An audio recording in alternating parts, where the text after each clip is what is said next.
bonjour à toutes et à tous, bienvenue à l'écoute d'RFI, Radio France Internationale, en direct de Paris, il est 17h. Le journal en français facile. Adrien Delgrange. 16h en temps universel, nous sommes le mardi 16 décembre. Voici les titres de cette édition. Gaza sous l'eau.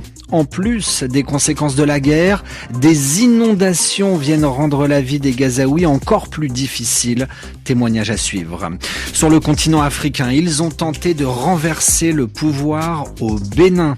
Après cette tentative de coup d'État d'il y a environ 10 jours, une trentaine de personnes, majoritairement des militaires, écrouées, sont à l'heure actuelle derrière les barreaux. En Europe, la BBC se défend. Le groupe de télé et radio audiovisuel au Royaume-Uni va se défendre contre Donald Trump. Le président américain leur demande 10 milliards de dollars. Et puis dans l'actualité française, Emmanuel Macron est à Marseille. Le président de la République promet, je le cite, la guerre au narcotrafic. Il a par ailleurs rendu hommage à Mehdi Kessassi, décédé il y a un mois. Voilà pour les titres, soyez les bienvenus. Mais commençons ce journal en parlant de l'avenir de l'Ukraine. Après 2 jours de réunion en Allemagne, c'est à Berlin que les responsables ukrainiens, américains et européens se sont réunis pour avancer sur le plan de paix de Donald Trump. De passage aujourd'hui aux Pays-Bas, Volodymyr Zelensky est à La Haye. Il revient à notre micro sur ces discussions de Berlin qui doivent permettre, selon lui, de garantir la sécurité de son pays en cas d'accord de paix avec la Russie.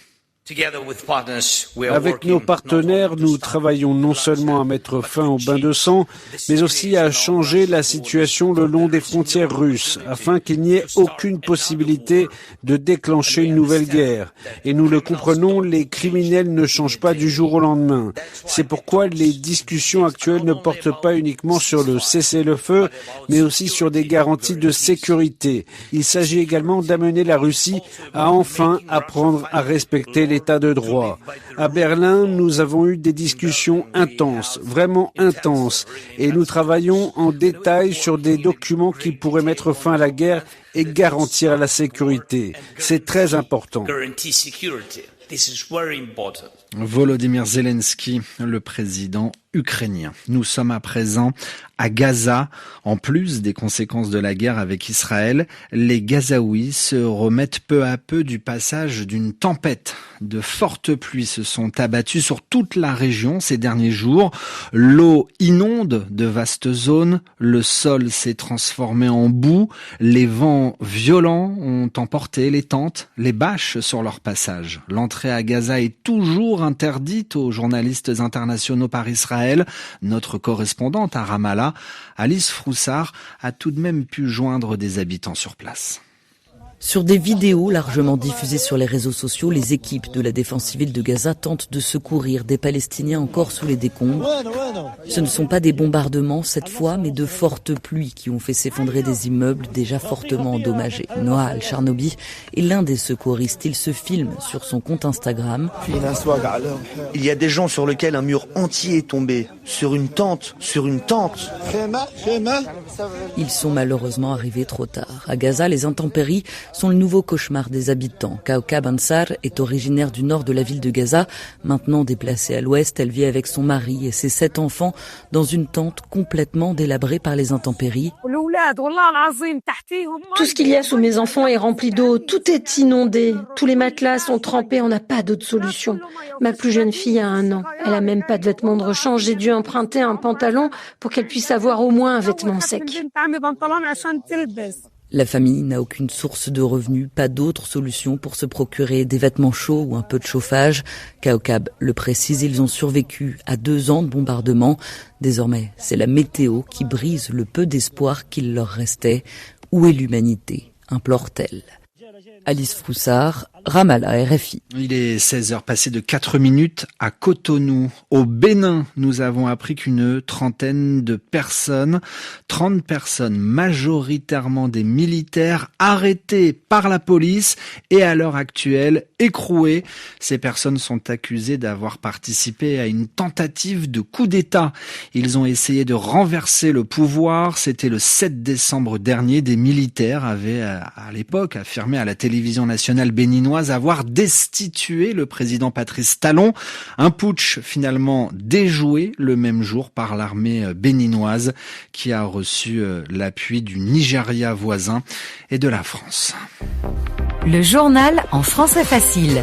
Donald Trump demande une somme d'argent astronomique à la BBC. Le président américain réclame 10 milliards de dollars à l'audiovisuel public britannique.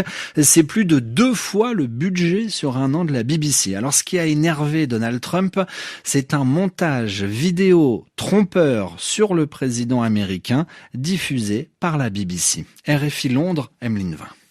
La BBC le reconnaît, les journalistes de l'émission Panorama ont mal représenté les propos de Donald Trump lors du discours du Capitole en janvier 2021 dans un reportage diffusé un mois avant la présidentielle de 2024. Le diffuseur a d'ailleurs présenté ses excuses et 2 de ses dirigeants ont démissionné en novembre en raison de cet échec à maintenir les standards journalistiques attendus du service public. Des excuses donc, mais pas le versement de dommages et intérêts comme le réclamait Donald Trump. La BBC, en manque de moyens, estime que la limite de la diffamation n'est pas franchie. Pour autant, la perspective d'un procès en Floride risque de voir la publication d'emails et de documents internes à la BBC et surtout de marquer un précédent. Donald Trump a déjà poursuivi plusieurs médias américains dont il désapprouvait la couverture médiatique, mais jamais de médias étrangers.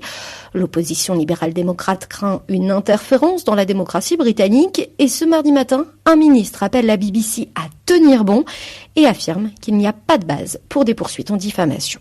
Emeline Vin, RFI. Dans l'actualité française, l'inquiétude des agriculteurs. Une maladie animale appelée la dermatose nodulaire crée de vives tensions entre les pouvoirs publics et les agriculteurs, car certains éleveurs de vaches doivent procéder à l'abattage de leurs animaux quand la maladie est détectée parmi le groupe de vaches. Alors pour éviter que la maladie se propage, le gouvernement préconise la vaccination. Il y a d'ailleurs quelques instants, le Premier ministre annonce mobiliser les vétérinaires des armées pour vacciner les vaches. Et puis, il y a aussi les fausses informations qui circulent, des contenus fabriqués par l'intelligence artificielle qui viennent, Olivier Faure, envenimer la situation. L'image a été relayée sur de nombreux comptes en France et à l'étranger. Un homme, le visage entre les mains, se lamente après l'abattage de son troupeau, sous l'œil imperturbable des gendarmes et des équipes vétérinaires. Après vérification, cette image n'a été prise par aucun photographe dans aucune exploitation agricole existante. Elle a été créée par un outil d'intelligence artificielle générative, tout comme la vidéo d'un agriculteur en pleurs qui a fait le tour des réseaux. Des larmes de sang coulent sur ses joues. Il fait part de son profond désarroi face à la situation. Au moins 2 millions de vues, dont plus de la moitié sur TikTok. Il s'agit là encore d'une infox. Cet homme n'existe pas plus que le média auquel est attribuée cette pseudo-interview.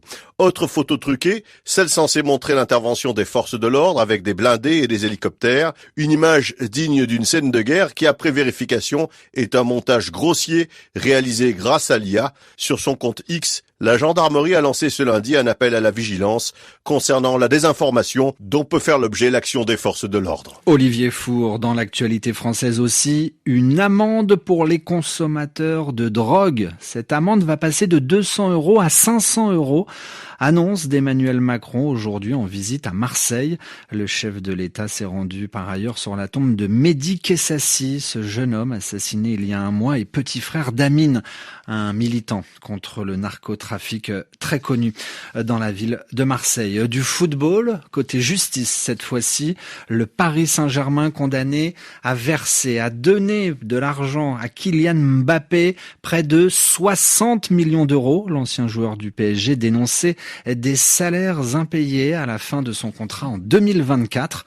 Le club parisien indique prendre acte de ce jugement, mais se réserve le droit de faire appel, autrement dit de demander un nouveau procès. Toutes ces informations sont à retrouver quand vous le souhaitez sur notre site internet françaisfacile.rfi.fr. Ce journal était préparé ce soir avec Antoine Galen. RFI à Paris, 17h10.